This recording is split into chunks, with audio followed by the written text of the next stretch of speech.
Você sabe o que é graça? É um favor que você não merece, que eu não mereço. Graça é uma dádiva que Deus libera no coração dele para toda a humanidade, mas que ninguém merece. Nem Hitler, nem nós, nem ninguém. Absolutamente ninguém. É um favor que decorre do amor dele, do grande amor dele. E a Bíblia fala assim, em João 3,16, você conhece muito, mas eu quero ler. Normalmente eu não leio, eu falo o versículo, é projetado, mas eu quero ler porque tem algo mais do que João 3,16. Porque Deus amou ao mundo de tal maneira que deu o seu Filho unigênito para que todo aquele que nele crê não pereça, mas tenha a vida eterna. Porquanto Deus enviou o seu Filho ao mundo, não para que julgasse o mundo, mas para que o mundo fosse salvo por ele. Quem nele crê não é julgado. O que não crê já está julgado. Porquanto não crê no nome do unigênito do Filho de Deus. Vou repetir. Porque Deus amou o mundo de tal maneira que deu o seu Filho unigênito, para que todo aquele que nele crê não pereça, mas tenha a vida eterna. Porquanto Deus enviou o seu Filho ao mundo, não para que julgasse o mundo, mas para que o mundo fosse salvo por ele. Quem nele crê não é julgado. O que não crê já está julgado, já está julgado, já está julgado. Porquanto não crê no nome do unigênito do Filho de Deus. Versículo 36, 38. Por isso, quem crê no Filho tem a vida eterna. O que todavia se mantém rebelde contra o Filho não verá vida, mas sobre ele permanece a ira de Deus. Versículo 18 outra vez. Quem nele crê não é julgado. O que não crê já está julgado. Porquanto não crê no nome do unigênito do Filho de Deus. Versículo 36. Por isso quem crê no Filho tem a vida eterna. O que todavia se mantém rebelde contra o Filho não verá vida. Mas sobre ele permanece a ira de Deus. Pai, louvado seja o teu nome. Enaltecido seja o teu nome, engrandecido seja o teu nome.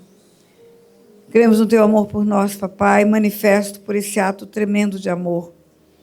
Não foi só amor invisível no coração do Senhor, mas o Senhor agiu, o Senhor executou esse amor, mostrou ao mundo esse amor. O mundo inteiro conhece esse amor. Uns creem, outros não creem, mas todos conhecem.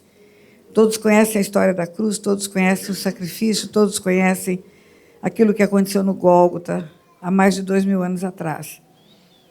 E nós te damos graças por isso, um favor imerecido. Um favor imerecido.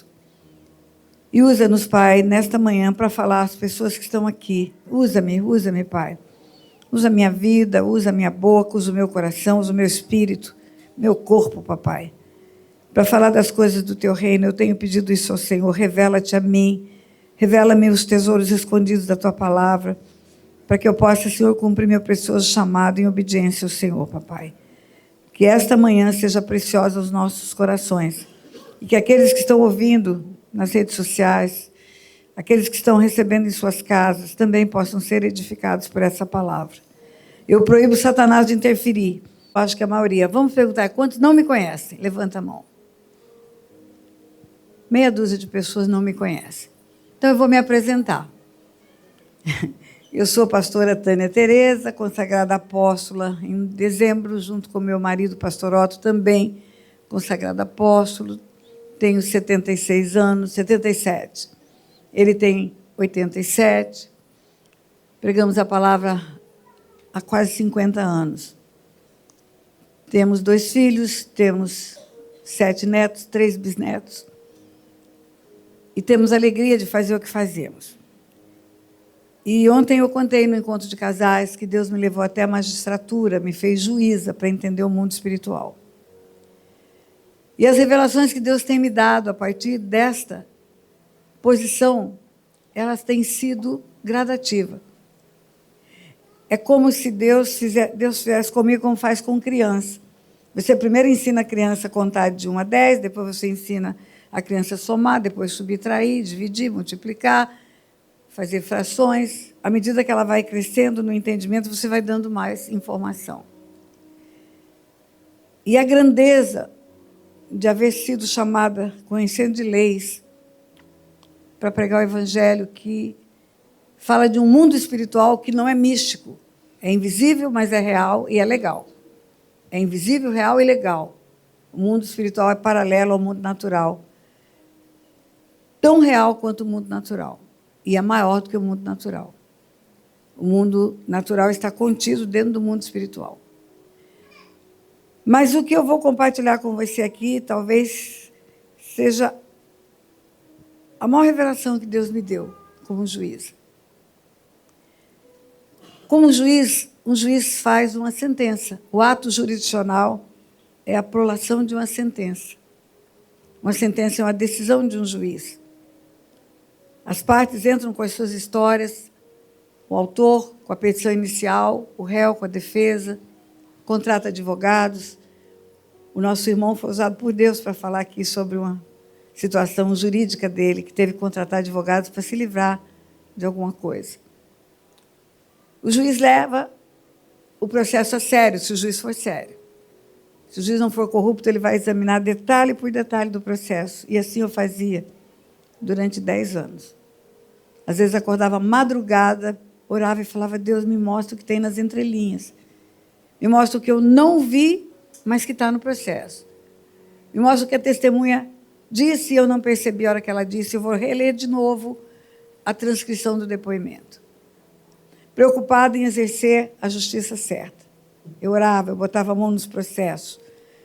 Sala de audiência até audiência, 20 processos naquele dia. Eu entrava antes de todo mundo. Colocava a mão naquele monte de processos e orava: Pai, o Senhor conhece a verdade. O Senhor não é enganado por falso testemunho. Um advogado corrupto não vai enganar o Senhor. O Senhor não se agrada da injustiça. O Senhor é um justo juiz. E quando eu comecei a ensinar a libertação, eu comecei a ensinar para o povo que tem um Supremo Tribunal no universo, acima de todos os tribunais, onde Deus é o legislador, Ele fez as leis, e Ele é o juiz.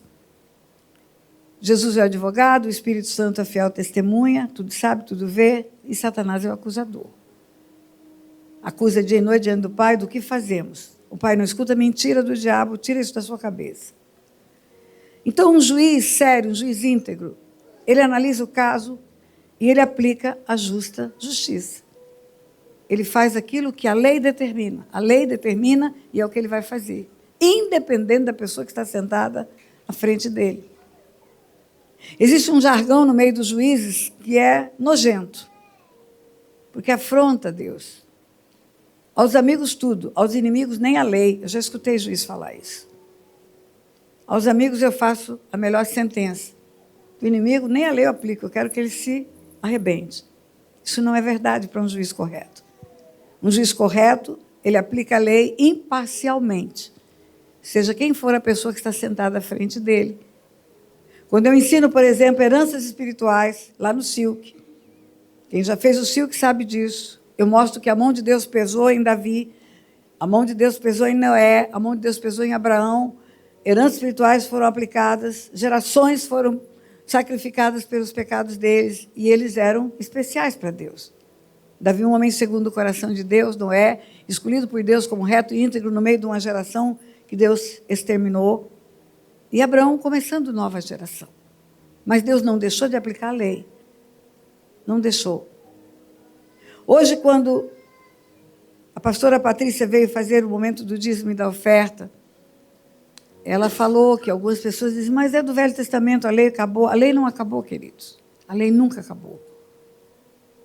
O Velho Testamento termina, Malaquias 4:4, Deus dizendo: lembrai-vos da lei de Moisés, meu servo, a qual vos prescrevi em Horebe. Estatutos, juízos, 10 mandamentos, tudo foi prescrito lá. O Novo Testamento começa no livro de Mateus, e no Sermão do Monte, Jesus fala: não penseis que vim revogar a lei. Eu não vim para revogar, eu vim para cumprir. E lei que não é revogada, ela é vigente. Não houve o fim dela. E para que não tenha dúvida de que não houve o fim, Jesus fala, até que céu e terra passem, porque alguém pode ler esse versículo e falar, mas foi há 2000 anos atrás que Jesus fala que ele não veio revogar a lei. Agora já estamos em 2021, essa lei já foi revogada. Não. Porque Jesus dá um parâmetro de tempo. Ele fala, até que céu e terra passem, nem o íon jamais passará. E ele falou isso há 2000 anos atrás. E céu e terra não passaram.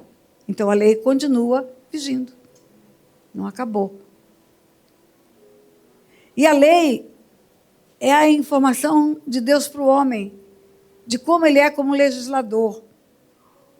E o que é transgressão à lei? É pecado. Transgressão à lei chama pecado. É o homem fazer o que Deus disse para não fazer, ou não fazer o que Deus disse para fazer. Quando ele diz não, não adulterarás. Quando diz para fazer, honra teu pai e tua mãe. Tem artigo que é para fazer e tem artigo que é para não fazer. Quando você desobedece, não fazendo o que ele mandou fazer ou fazendo o que ele disse não faça, é pecado. E uma sentença de um juiz é um ato jurídico perfeito acabado. É a prestação jurisdicional de um juiz da terra. Imagine o juiz do céu. Imagine o juiz de toda a terra, como ele é conhecido na Bíblia. O justo juiz de toda a terra. A sentença dele não tem recurso da sentença de Deus. Tem recurso da sentença dos homens. Às vezes as pessoas estão passando injustiça, vão para o Silk. No último dia do Silk, nós fazemos uma oração. E várias orações. E uma das orações é pedir que Deus levante o tribunal dele, em favor daquele que está passando por injustiça na terra. Levamos o recurso para o tribunal do céu para que a justiça seja feita. Ontem eu fiz isso, orando com a pessoa no telefone. Pastora, fulano me deu seu telefone, eu estou em desespero, me ajuda. Eu estou sendo acusado injustamente de haver molestado uma criança, uma filha de uma mulher, mas não é verdade. Essa mulher está fazendo isso para ter alienação parental, para me tirar da vida dela, não quer que eu pegue meu filho, mas eu nunca toquei nessa criança, nunca fiz, e chorou. Eu falei, eu quero te fazer uma pergunta agora, não temos tempo a perder, a audiência dele é semana que vem. Falei, não temos tempo a perder, eu tenho que fazer uma pergunta para você. Só depois da tua resposta eu vou orar, porque ele pediu uma oração. Você fez ou não fez? Porque se você fez, eu vou te aconselhar a se arrepender primeiro, antes dessa audiência. Arrepender, confessar o pecado, aí nós vamos desligar isso do mundo espiritual e pedir favor de Deus para você. Se você fez. A misericórdia de Deus se renova cada manhã, é a causa de não sermos consumidos. Misericórdia é coração na miséria do homem. Pela miséria do homem e o coração bom de Deus, Deus perdoa. Perdoa, mas você precisa reconhecer o erro. E se você não fez, você vai me dizer, não fiz. Nós vamos invocar o Supremo Tribunal do Universo. Levar a tua causa para lá, para que você não seja punido injustamente. Porque Deus não se agrada da injustiça. Não fiz, pastor. Eu falei, então agora eu vou orar. E nós vamos invocar o Supremo Tribunal. Vai ter uma audiência na Terra e uma paralela no mundo espiritual. E o mundo é regido por leis. E o justo juiz é Deus. E ele é o legislador. E ele julga com justiça. A Bíblia fala que a base do trono dele é a justiça. Tem uma palavra que é alegórica. O cinto dos seus lombos é a justiça, ou seja, que prende ele em retidão. Claro que ele não tem lombo. É uma forma alegórica de expressar. E a sentença que condena o homem para a morte, lá no começo da humanidade, em Adão, todos pecaram, todos foram destituídos da glória de Deus, todos morreram. Todos morreram. Em Adão, toda a humanidade foi feita. Ontem, no evento de casais, eu mostrei a formação de homem e mulher, macho e fêmea formou, abençoou e deu o nome de Adão. Adão é o ser 01, é o protótipo 01 da humanidade. Nele estava contida toda a raça humana, toda. Quando Paulo, o apóstolo, vai ao Areópago, em Atenas, pregar aos atenienses, ele vê a idolatria daquele povo, ele tem um coração misericordioso, ele tem misericórdia daquele povo, ele quer pregar a verdade, quer pregar o evangelho, ele é um bom evangelista e ele usa um altar vazio, cheio de Deus, cheio de altares, cheio de imagens, mas tinha um altar vazio. E ele fala, esse que vocês adoram sem conhecer, é que eu vos anuncio. Ele fala, esse que vocês não conhecem é o que eu venho contar para vocês, que ele não pode ser feito por mãos de homens. Os outros todos foram feitos por mãos de homens. Não tem uma imagem dessa que não foi um homem que fez. Não tem uma imagem dessa pintadinha, bonitinha, coloridinha, que não foi um homem que pintou. Não tem uma imagem dessa limpinha, sem poeira, que não foi alguém que limpou. Mas o Deus que eu venho anunciar para vocês não pode ser feito por mãos de homens. Ele, de um só, fez toda a raça humana. E estabeleceu os tempos determinados e os limites da habitação. Tempos determinados é quando vai nascer. Limites da habitação é onde vai nascer. Isaías 41 fala que Deus chama as gerações à existência. Ele escolhe quem vai nascer, quando e aonde. E nós não estamos aqui por acaso, estou querendo dizer também isso para você. Escolheu que o nosso nascimento fosse neste tempo, nesse país chamado Brasil. Escolha de Deus, isso, deliberada escolha de Deus. Deus não joga dados. E não somos gerações espontâneas, porque pai e mãe fizeram sexo. Nascemos com um propósito. João Batista nasce para anunciar a vinda do Messias. Sansão nasce para livrar Israel do poder dos filisteus. Jeremias nasce para ser profeta das nações. Você nasce com um propósito. Você não tem um propósito porque você nasceu. E Paulo fala isso. Ele não pode ser feito por mãos de homens, porque ele mesmo de um só fez toda a raça humana. Então você vai entender esse negócio de um só. Todos estavam lá em Adão. Em Adão todos pecaram e todos foram destituídos da glória de Deus. O homem foi formado à imagem e semelhança de Deus. Pai, Filho e Espírito Santo. Façamos o homem, é plural, não é farei o homem. Façamos o homem conforme a nossa imagem, a nossa semelhança. E Deus faz o homem para ser filho dele, para ter na terra a manifestação do amor dele, da graça dele, da retidão dele, replicar na terra, como filho de Deus, o DNA de Deus. Mas o homem escolheu pecar. Você conhece a história, eu não preciso te contar. O homem resolveu transgredir. O que Deus falou para não fazer, ele fez. Isso é pecado. E aí o que aconteceu? Morreu. O homem é um espírito, tem uma alma, está dentro de um corpo. Esse espírito era vivo. Mas esse espírito morreu. Ficou um corpo andando pela terra. Uma criatura. Ficou uma criatura. Deus nunca deixou de amar essa criatura. Criatura é diferente de filho de Deus. Já aprenda isso hoje. Todo mundo é filho de Deus, pastora? Não. Todo mundo é criatura. Todo mundo é criatura. Amada por Deus. Filho de Deus é quem recebe Jesus como Senhor e Salvador de suas vidas. Como único Senhor de suas vidas. Porque ele fala, eu sou o caminho. Ele não fala, eu sou um caminho. A verdade, não tem duas verdades. E a vida. E ninguém vem ao Pai, ao Pai, ao Pai, ao Pai. Ninguém vira filho. Se dão por ele. Mas todo mundo vai chegar um dia diante de Deus, vai. Não ao Pai, mas ao justo juiz em um tribunal. Não vai chegar ao Pai. Ao Pai só chegarão os filhos, os filhos, os filhos. E como juiz há 10 anos eu funcionei num tribunal. Eu digo a você, é diferente chegar na presença de um juiz como filho. Ou como parte. Que precisa de uma sentença.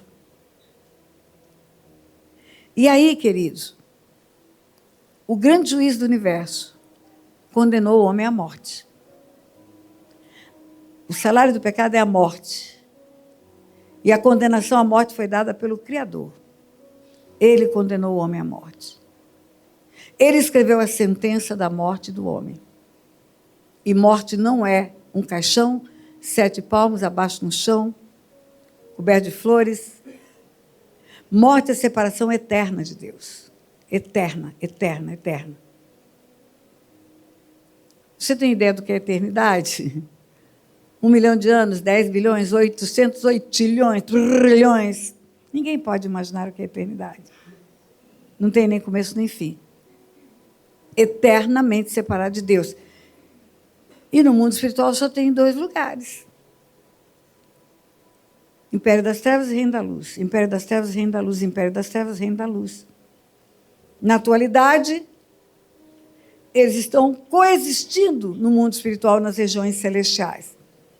Na atualidade, o império das trevas e o reino da luz tem uma coexistência que não é pacífica, é de guerra no mundo espiritual.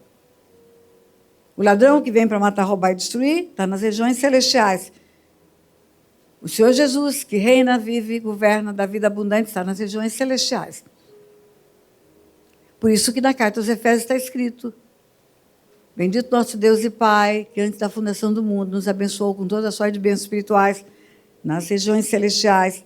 Antes da fundação do mundo, nos predestinou para filhos em Cristo Jesus. Predestinação da carta aos Efésios não é predestinação teológica, mentirosa. É o nosso destino quando fomos feitos. Pré é previamente. O homem foi formado para ser filho de Deus, não foi para ser criatura. Para ser filho de Deus. Filho de Deus. Porque está escrito na Bíblia. Você nunca vai ouvir eu dizer eu acho. Ou a minha opinião é, você vai ouvir eu dizer está escrito. Está escrito em Lucas 3:38, que Adão é filho de Deus. Filho de Deus. Filho de Deus. Então Deus formou um filho na terra. Porque ele queria, o desejo do coração dele era que esse filho expandisse na terra o caráter dele, a integridade dele, o DNA dele estava nesse filho. Façamos o homem conforme a nossa imagem, a nossa semelhança. Gênesis 1:26, façamos é plural, plural. Façamos é Pai, Filho e Espírito Santo. O homem é a imagem de um Deus triuno. Essa imagem do Deus triuno no homem daria ao homem o DNA da Trindade. A autoridade do Filho, a obediência do Filho, a capacidade espiritual de discernir tudo espiritualmente do Espírito e a bondade, o amor do Deus Pai. Isso tudo foi implantado no homem. Mas quando ele pecou, ele perdeu isso tudo. O salário do pecado é morte, morte e separação eterna de Deus. E a condenação à morte, a sentença que condena o homem à vida eterna, foi dada no começo da criação para o primeiro homem, e todos nós estávamos lá, como sementinhas dentro de uma maçã. E essas sementinhas nascem novas macieiras, e nascem novas macieiras, e nascem novas macieiras, e nascem novas macieiras. E a terra é povoada de maçãs, 8 bilhões de homens sobre a face da terra. Quando eu falo homem, é raça humana, homem e mulher. E como juiz, eu vou te ensinar algo. Meu Deus. Uma sentença é uma prestação judicial perfeita, se o juiz for íntegro e reto, e Deus é. Uma sentença é um ato de justiça perfeito, detalhado, confere tudo que tem nos autos, aplica a lei que é vigente. Agora, se ela não for executada, ela só é um papel. No meu tempo, quando eu estava na ativa, eu já estou aposentada desde 98, eu redigia na mão. Dava para uma secretária, aquela secretária datilografava, eu conferia. Não era boba de mandar para frente sem olhar detalhe por detalhe. Hoje tem computador, tem impressora, mas termina no papel de qualquer maneira, o processo físico ainda existe, apesar de ter tudo digital. Mas se ele é um papel, se a sentença é um papel, pode ser rasgado, pode ser queimado, pode ser amassado, pode ser perdido. A sentença, o ato jurisdicional, a pressão jurisdicional, a ação justa de um juiz pode não terminar em nada. Só tem valor uma sentença se ela for executada, só. Se a sentença determina que fulano pague para fulano uma dívida, só quando a dívida for paga é que ela teve validade. Se a sentença determina que entrega um imóvel que foi invasivamente ocupado, só a hora que ele é desocupado e passa para o verdadeiro proprietário, a sentença tem valor. Se a sentença é condenatória de um malfeitor, um homicida, só tem valor quando ele for para a cadeia. Senão não tem valor. A execução da sentença é que dá valor para a sentença. A execução da sentença é que vai fazer essa sentença ter eficácia que o juiz queria que tivesse. É preciso executar a sentença. E se o homem pecou, Este homem foi condenado à morte. A sentença só vale quando o homem morre. Ah, mas Deus, quando fez o homem, a sua imagem, a sua semelhança, não fez para viver separado dele. Deus vinha conversar com o homem na viração do dia. No fim do dia, quando você olha para aquele céu bonito, o sol está se pondo, você sente alguma coisa estranha no seu coração, fala, eu tenho uma nostalgia nessa hora, você não sabe dizer o que é. Tem gente que encontra Jesus nessa hora. Eu ouvi um testemunho de uma menina que me segue nas redes sociais. Ela falou que ela estava vendo o pôr do sol e naquela hora o Espírito Santo tocou no coração dela, da verdade que ela ouvia e não queria receber. Sabe por quê? Porque Deus vinha na viração do dia conversar com Adão. E eu e você estávamos lá. Em Adão nós estávamos. Nós recebíamos a visita de Deus na viração de dia. Deus não formou o homem para viver separado dele. Deus não formou o homem para viver num lago de fogo de enxofre. A senhora está falando de inferno? Estou. Eu disse que atualmente, no mundo espiritual, nas regiões celestiais, estão os dois mundos, luz e trevas. Mas na eternidade, eles estarão separados, será céu e inferno. Hoje, no mundo espiritual, está o Pai, que nos abençoou com toda a sorte de bênçãos espirituais. Está o Filho, que foi assentado à destra do Pai nas regiões celestiais. Está a igreja, que junto com Jesus já foi ressuscitada, porque já temos acesso, livre acesso ao trono da graça. Já estamos nas regiões celestiais, mas estão os demônios também. Por isso que a Bíblia fala, na mesma carta aos Efésios, que a nossa luta não é contra a carne e o sangue, é contra principados, potestades, dominadores desse mundo tenebroso, forças espirituais do mal nas regiões celestiais, lugar de guerra também.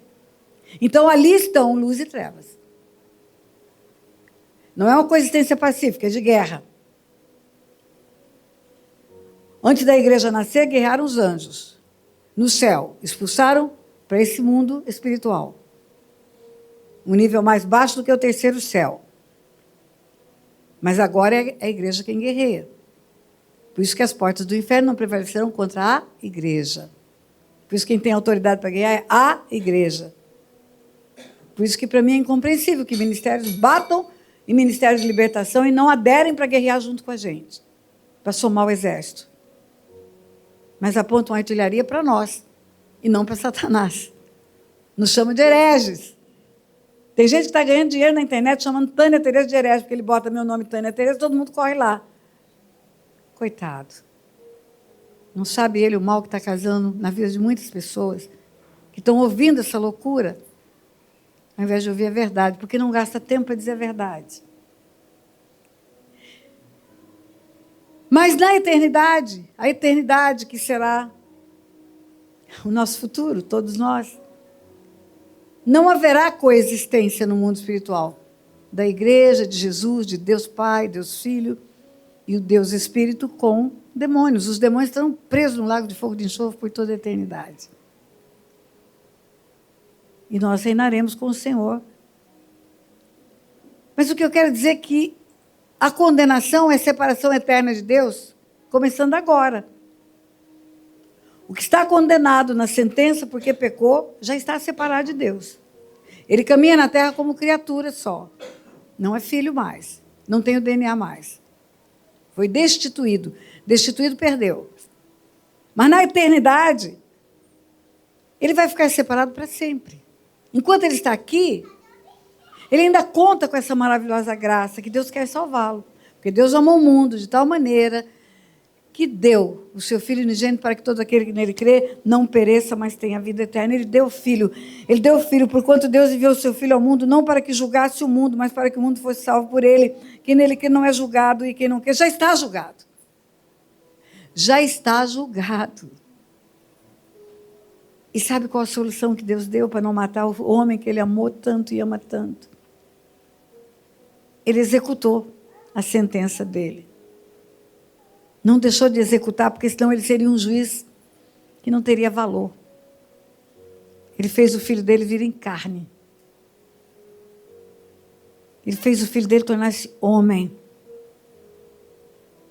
Esse filho teria dualidade, teria em si a divindade, seria filho de Deus, mas seria filho do homem também. E como filho do homem, teria carne e sangue. E como carne e sangue, poderia ser executado no lugar do homem. O sacrifício da cruz, queridos, é a execução da sentença de morte. Ele foi executado para que a sentença de Deus fosse válida. Por isso que está escrito: quem nele crê não é julgado, o que não crê já está julgado.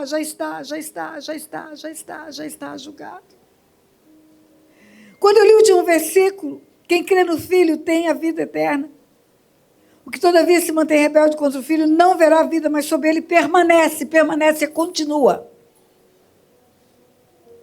Permanece a ira de Deus. Um juiz sério, querido, não pode invalidar sua própria sentença. Ele tem que executar a sentença. Doa quem doer, até ele mesmo. E essa graça maravilhosa, essa graça, esse favor imerecido, é isso. Você não merece nada, eu não mereço nada. Não é eu que tenho que aceitar Jesus, ele que tem que me aceitar, porque a encrenca sou eu. O sujo é o homem.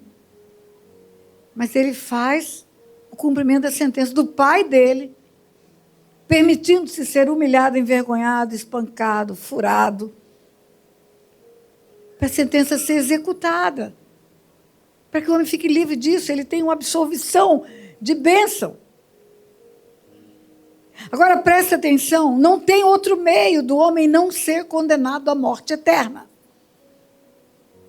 A não ser através da cruz, não tem outro jeito. Satanás inventa mil maneiras. Sacrifícios, você faz alguma coisa, você mesmo reza, penitência, sacrifício na encruzilhada, oferenda. Deus não quer isso, Deus quer a execução da sentença que ele determinou, só isso. Só isso. Ele quer executar a sentença dele. Ele é juiz e ele quer executar a sentença dele. E eu preciso, nessa manhã, fazer algo que vai desmentir mentiras que têm sido dadas para o povo ao longo dos anos. E eu vou dizer desde agora, eu pago o preço da consequência do que eu vou falar aqui. Sou eu, Tânia Tereza. Não é o ministério, não é o pastor Giovanni, não é a pastora Patrícia, sou eu. Eu sou responsável por tudo aquilo que eu prego e falo. Ninguém pode falar por mim e ninguém precisa me justificar. É Cristo quem me justifica. Quando Jesus estava entre os homens, um dia ele chega diante dos seus discípulos. E ele pergunta. Mateus 16. Indo Jesus para os lados de Cesareia de Filipe, versículo 13. Perguntou aos seus discípulos: quem diz o povo ser o filho do homem? Quem diz o povo ser o filho do homem? A pergunta dele para os discípulos. E eles responderam: uns dizem João Batista, outros Elias, e outros Jeremias, ou algum dos profetas. Mas vós, continuou ele, quem dizeis que eu sou? Respondeu Simão Pedro, disse: tu és o Cristo, o Filho do Deus vivo. Então Jesus lhe afirmou: bem-aventurado és, Simão Barjonas, porque não foi carne e sangue que tu revelaram, mas meu Pai que está no céu. E ele prossegue dizendo assim: também eu te digo que tu és Pedro, e sobre esta pedra edificarei a minha igreja, e as portas do inferno não prevalecerão contra ela. Dar-te-ei a chave do reino dos céus. O que ligares na terra terá sido ligado nos céus, e o que desligares na terra terá sido desligado nos céus. Tu és Pedro, sobre esta pedra edificarei a minha igreja, as portas do inferno não prevalecerão contra ela. Vou fazer um parênteses para te dizer algo. Volto aí já já. O Espírito Santo fala conosco, revela a palavra para nós, revela as verdades bíblicas, revela o tesouro escondido, pela língua portuguesa, porque somos brasileiros. O Espírito Santo, ele fala conosco na nossa língua, nós falamos com ele em línguas espirituais.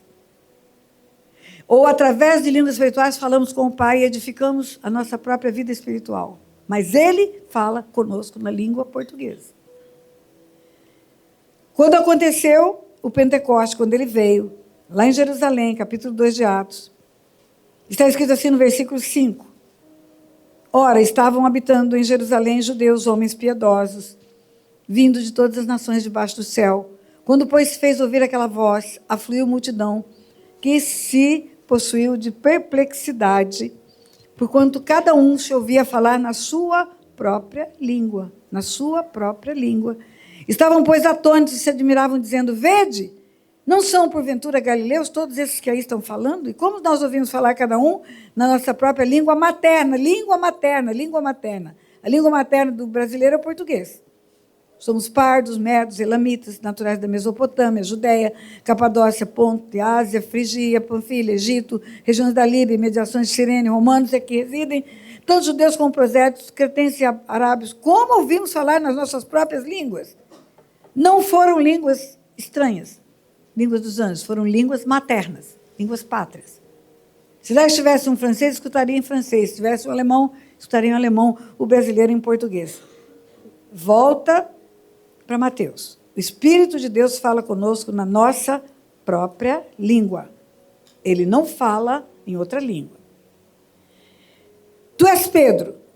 Bem-aventurado és tu, Simão Bajornas, porque não foi carne nem sangue que te revelou, mas meu Pai que está no céu. Também eu te digo que tu és Pedro, e sobre esta pedra edificarei a minha igreja, e as portas do inferno não prevalecerão contra ela. Dar-te a chave do reino dos céus, o que ligares na terra terá sido ligado no céu, e o que desligares na terra terá sido desligado no céu. Primeiro vamos para a primeira parte. Não foi carne nem sangue, Pedro, que te revelou esse mistério que eu sou o Cristo, o Filho do Deus vivo. Por que ele fala isso? Porque para aqueles homens que viviam naquela região e conheciam aquele homem que estava em pé na frente deles, ele era o filho de José e Maria. Ele era o filho de José e Maria. Mas ele não era. A barriga de Maria foi só o ventre oferecido para ter a casca humana, para ter sangue e carne, para ir para a cruz, só. Ele era o Filho de Deus. E além de ser o Filho de Deus, ele era o Cristo. Quem é o Cristo? É o Cordeiro de Deus que tira o pecado do mundo. João Batista diz, vem aí o Cordeiro de Deus que tira o pecado do mundo. Que diferença tem entre Jesus Cristo? A diferença é que antes dele vir ao mundo, ele era o Messias. Anunciado que viria pela barriga de uma mulher. A virgem conceberá, dará à luz um filho. Vai nascer de uma mulher. O mesmo profeta que anuncia que ele vai nascer de uma mulher, anuncia o sacrifício dele. Moído pelas nossas transgressões. O mesmo profeta que anuncia que nasceu de uma mulher, nasceria de uma mulher e que morreria num sacrifício, anuncia a ressurreição. Isaías 42, segunda parte, o Senhor sairá como um valente, despertará o seu zelo como um homem de guerra. Fala da volta dele, fala da primeira vinda, da segunda vinda. Isaías profetizou tudo. Profetizou o ministério dele. Isaías 61, o Espírito de Deus está sobre mim, me ungiu para isso. Lá no Rio Jordão, na hora do batismo, vem o Espírito Santo e começa o ministério de Jesus. Ele é ungido, a partir dali ele pode se encontrar com o diabo, até ali ele foi escondido do diabo, porque só a partir dali ele começou a ter autoridade espiritual, porque a profecia diz que ele viria para libertar cativos e oprimidos, só a partir dali. E esse profeta anunciou que viria de uma mulher. Mas ele não anunciou que essa mulher seria mãe de Deus. Seria mãe de Jesus. O anjo, quando chega para ela, fala, bendita és tu entre as mulheres, bendito o fruto do seu ventre. E diz para ela que nasceria Jesus dentro dela. Jesus não é só filho da mulher. Jesus é o filho de Deus e ela não é mãe de Deus. A prova que ela não é mãe de Deus é que quando ela sabe que ela vai gerar o Messias, que ela é aquela que seria a virgem que conceberia, ela faz um cântico, minha alma engrandece ao Senhor, meu espírito se alegra em Deus, meu Salvador. Ela não fala Deus, meu filho. Não, isso é mentira.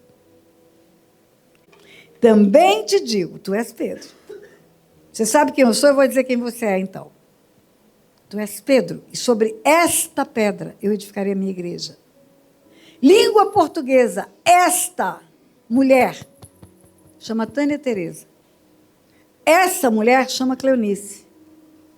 E aquela mulher chama Silvana. Esta língua portuguesa sou eu, sou eu, sou eu. Esta sou eu.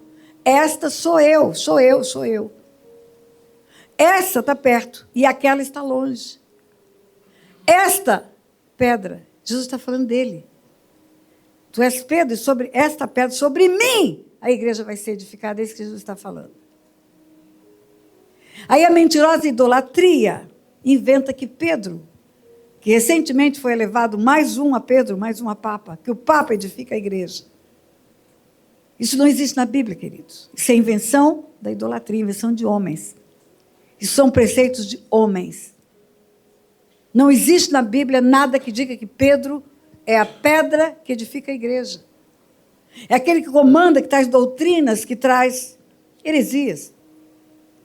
E a prova de que isso é uma mentira, quando você vai para as epístolas de Pedro, você vai ver Pedro dizendo quem é a pedra, não é ele. Ele mesmo dizendo que não é ele. Ele mesmo dizendo que não é ele. Não, eu quero ler Pedro, capítulo 2, epístola, carta de Pedro. Atos não é dele a carta. Pedro escreveu, ele escreveu. E quem escreve está dando um testemunho de si mesmo.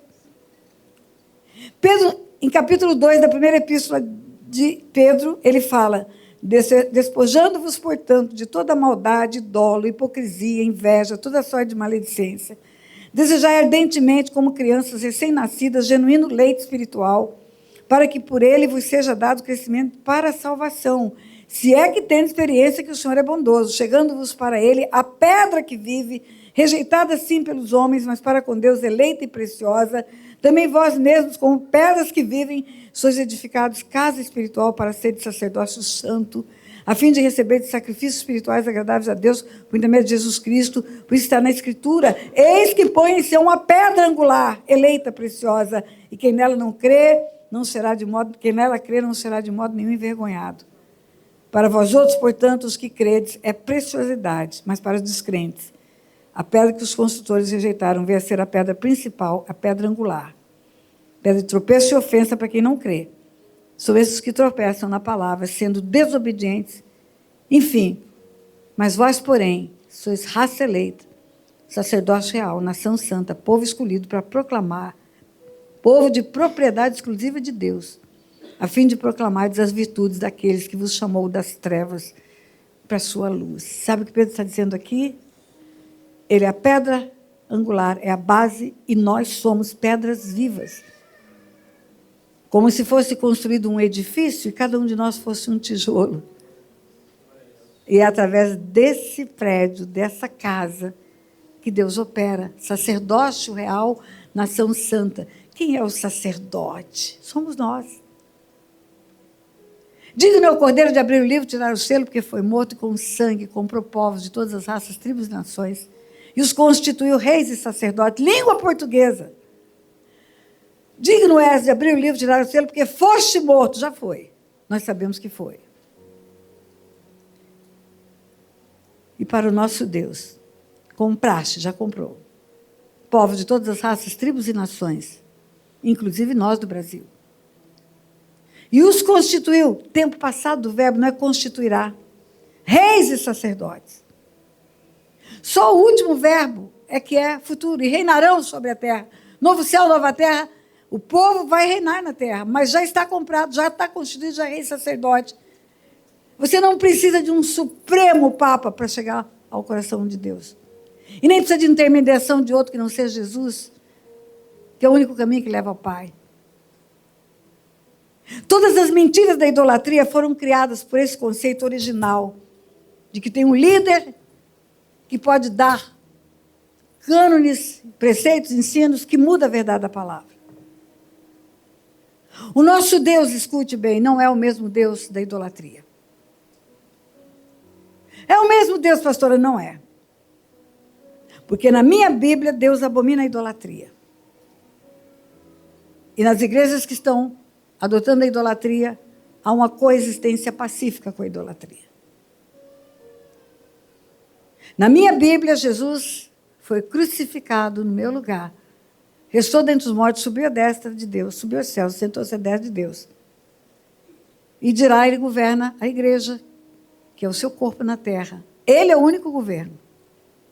Ele estabelece pastores, líderes, profetas, evangelistas, mestres, para edificar a igreja no que se diz respeito ao ensino, a cuidado, a evangelismo. Mas ele é a pedra. É sobre ele que a igreja está edificada. É só ele. Não há outro nome, não há outro nome, não há outro nome. A idolatria leva as pessoas a cultuar mortos. Escute o que eu estou dizendo para você. Mortos. Me fale qual é o santo canonizado que está vivo, que ressuscitou.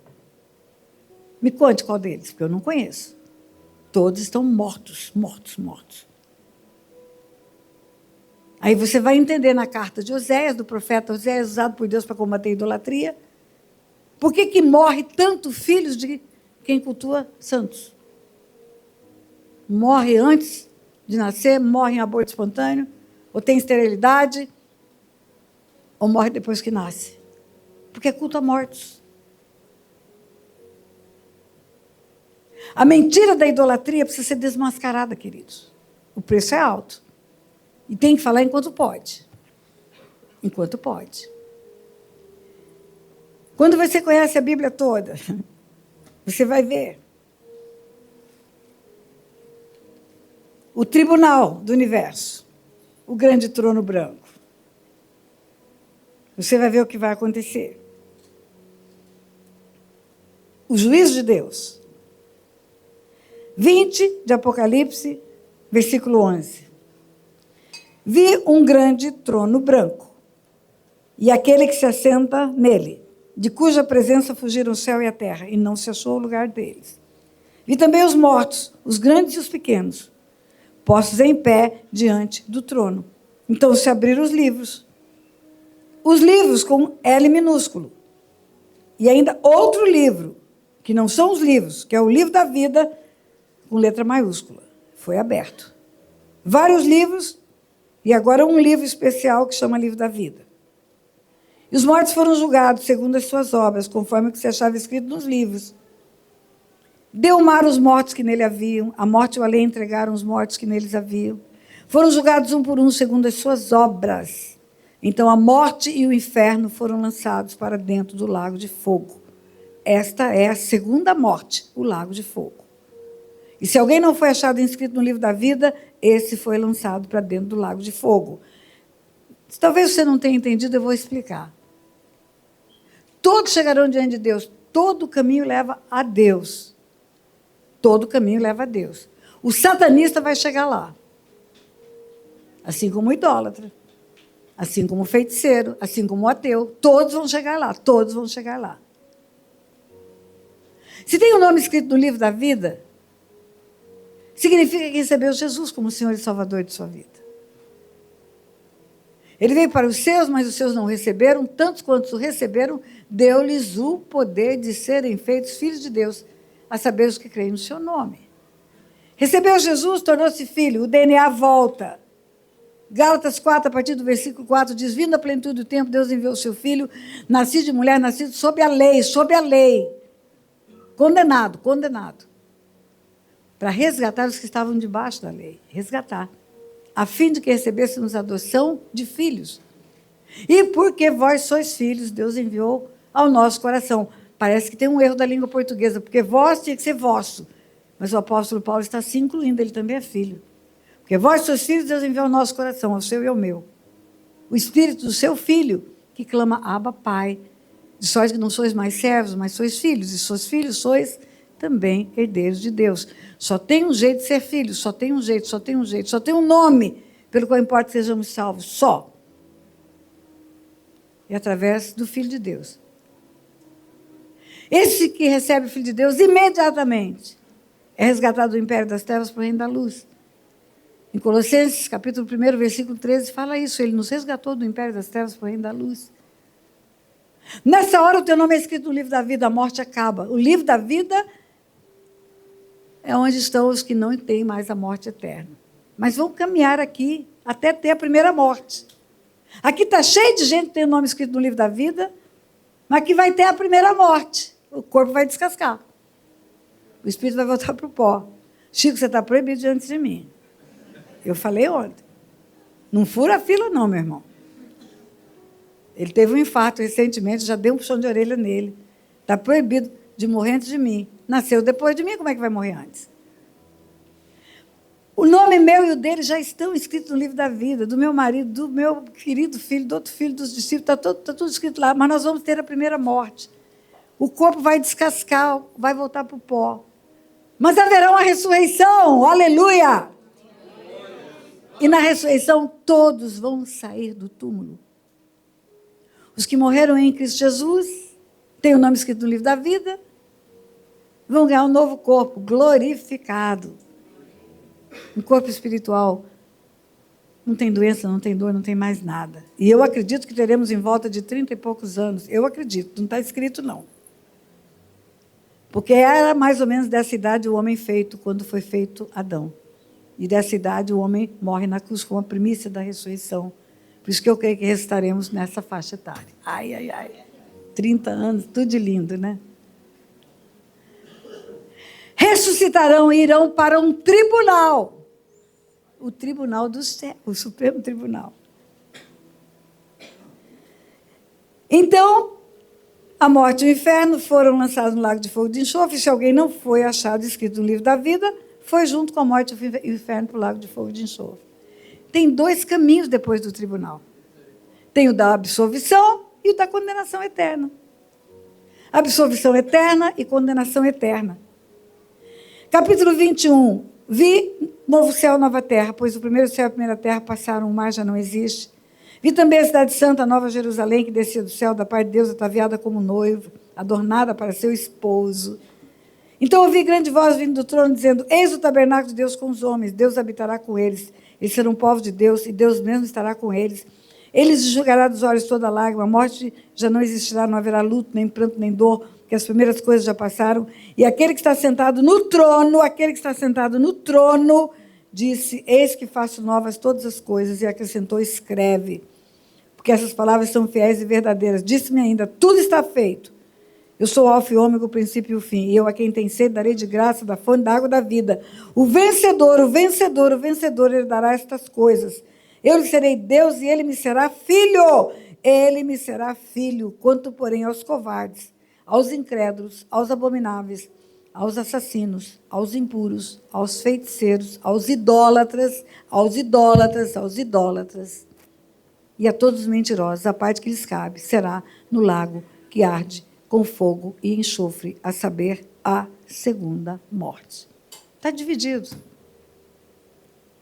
Se não se arrepender dessa covardia, dessa incapacidade de reconhecer publicamente Jesus como Senhor e Salvador, Jesus fala: quem me confessar diante dos homens, eu confessarei diante dos anjos do meu Pai. Aquele que não renunciar à incredulidade, que está... Acho que não é bem verdade o que essa mulher está falando. Esse livro é um livro escrito por homens. É. Aqui estão profecias que já se cumpriram, coisas que já aconteceram. Sabe o que Deus fala para os ídolos, em Isaías 41? Se vocês são deuses, me conte o que vai acontecer, que eu vou conferir para ver se vai acontecer mesmo. Ou então me conte o que vocês profetizaram, o que aconteceu, para eu saber se vocês têm o atributo da onisciência, em outras palavras. Porque só pode ser Deus quem sabe o que vai acontecer no futuro. Senão, não é Deus. Mas esse ídolo faz milagre, pastora. Faz. Por que faz? A Bíblia fala: você consulta um pedaço de madeira e a vara lhe dá resposta. Porque um espírito imundo está ali, um espírito de prostituição está te respondendo. A idolatria é uma prostituição espiritual. Troca o verdadeiro pelo mentiroso. Se não se arrepender da abominação, o que é abominação? É um tanto de coisa. Sexo promíscuo é abominação. Ofensas às coisas de Deus é abominação. Vai lá, dá um Google, você vai saber o que é abominação. Assassinos, se não se arrepender, derramar sangue.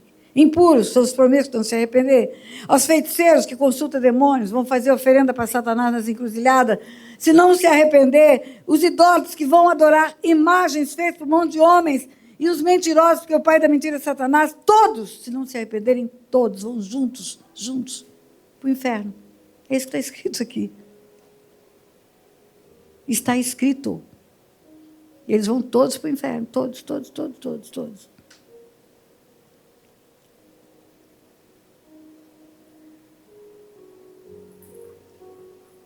Como eu posso negligenciar essa verdade? Vendo pessoas indo para o inferno enganadas, cheias de boas intenções, pessoas boas, tementes, que ora, que se ajoelha, que chega diante da imagem acreditando que aquilo é aprovado diante de Deus. Porque tem um líder espiritual chamado Papa que aprova a idolatria. Mas não é ele que edifica a igreja. Quem edifica a igreja é Jesus. E Jesus fala que só tem um caminho. É Ele próprio. Você tem escolha.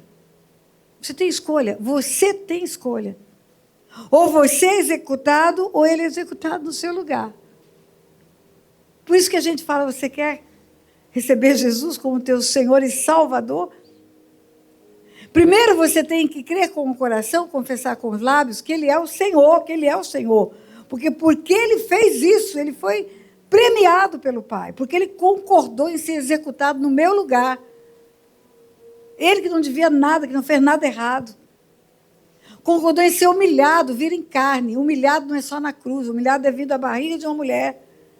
Humilhado é passar por um canal vaginal, humilhado é por passar 8, 9 meses na barriga. Se alimentar no peito dela, precisar dela limpar o bumbum dele, porque ele tinha que ser homem em todas as etapas. Ele tinha que ser homem bebê, homem adolescente, homem adulto. Para realmente representar o homem. Ele tinha que passar por todas as etapas da humanidade. Por isso ele veio em carne. Ele humilhou-se, tornou-se figura humana. E foi obediente até a morte de cruz. Por causa disso, o Pai o exaltou sobremaneira. E deu um nome que é sobre todo nome, diante do qual todo joelho se dobrará. E toda língua um substituto para morrer no seu lugar. Quando a Bíblia fala aquele risco escrito da dívida, é isso. Ele paga a conta e ninguém mais pode cobrar de você, porque juiz nenhum pode botar 2 homens na cadeia pelo mesmo crime. Não pode. Tem que ser um só. E ele quer ir no lugar seu. Ele quer. O Pai amou o mundo de tal maneira que deu o Filho para salvar o mundo, porque o mundo já estava condenado. O Filho concorda com esse sacrifício. Custou caro para ele. Não vem fazer a minha vontade, mas a vontade do meu Pai. Pai, se possível, passa de mim esse cálice. Por que você acha que ele não queria ir para a cruz? Você acha que ele tinha medo da morte? Nunca. Ele era Deus, ao mesmo tempo era homem e Deus. Deus não tem medo da morte, porque Deus sabe que a morte não segura. O que ele não queria era que o meu pecado estivesse sobre ele, porque por algum tempo que esteve sobre ele, ele ficou separado do Pai. O salário do pecado é morte, e morte é separação de Deus. E ele e o Pai sempre estiveram juntos, um só. Pai, Filho e Espírito Santo, um só. Um dia Filipe falou, mostra-nos o Pai. Ele falou, quem vê a mim vê o Pai. O grito dele na cruz não foi de dor, nem de vergonha, nem de humilhação. O grito dele na cruz foi, Deus meu, por que me desamparaste? Porque o Pai não chegou perto dele. Quando o meu pecado estava sobre ele, quando aquilo que eu fiz de errado, eu lancei sobre ele, quando recebi ele como meu Senhor e meu Salvador. Se o Pai não chegou perto do Filho, porque o meu pecado estava lá, como você acha que vai chegar ao Pai? Sem a cruz. Não tem como. Só tem um caminho, é o sacrifício. É a morte, ou morre você ou morre ele, escolhe agora. Ou morre você ou morre ele. Ou morre você ou morre ele. Ou morre você ou morre ele. O dano da segunda morte não é bom como o dano da primeira morte. Primeira morte você dorme, você fica dormindo. Já viu a criança que dorme no sofá da sala, você pega ela no colo e leva ela lá para o quartinho dela, ela acorda, ela está noutra dimensão, está no quarto. A primeira morte é assim. Nós vamos ressuscitar do sono profundo. Mas a segunda morte é fogo e enxofre. Quer saber como é? Procura botar o dedo num fogareirozinho por 1 minuto. E não é um dia. É uma eternidade. Fogo e enxofre. Fogo e enxofre. Como você vai escolher a morte eterna? A escolha é mas ela é tão desproporcional. Ou eu escolho que Jesus morre por mim, e eu não pago mais nada, ele risca a minha dívida, ou eu escolho pagar a minha dívida e morro eternamente no lago de fogo de enxofre. Olha que loucura. É loucura para os que perecem. É loucura. É loucura, Felipe, é loucura. Meu amigo, hoje tu tens a escolha, vida ou morte, qual vais aceitar? Amanhã pode ser muito tarde. Pode ser. O mundo está vivendo uma comoção, todo mundo sabe. Guerras. Rumores de guerras. Os sinais da vinda de Jesus estão se aproximando. Os sinais da sua vinda mais se mostram cada vez. Você vai esperar o quê? O que você vai esperar? Para arrumar o seu passaporte para a vida eterna? Eu vou terminar, eu não preciso falar mais nada, eu não quero apelo emocional. Você ouviu rasgadamente a história do sacrifício da cruz. A lógica do sacrifício da cruz. É pegar ou largar. Quer receber Jesus renunciando a tudo que você tem de crença que é diferente dessa? Vem aqui à frente, eu quero orar com você. Você que está em casa, também está sendo oferecido para você. Você que vai ouvir ao longo do tempo, também está sendo oferecido para você. Não tem um que morreu na cruz no seu lugar. Nem Buda, nem Allan Kardec, nem Maria, nem José, nem Pedro, nem Paulo, nem Antônio, nem João, nem ninguém, quem quer que seja. Só ele morreu no seu lugar. Pois só o nome pelo qual importa que sejamos salvos. É o nome dele. É só receber. Não dói. É só dizer eu quero. Falar com a tua boca e crer com o teu coração. Não sei se todo mundo que está aqui já fez isso um dia, mas se não fez, não sai por aquela porta sem fazer. Porque você não sabe qual será o dia que você vai dormir com a primeira morte. E se ressuscitar sem ter feito isso, você vai saber o que é a segunda morte.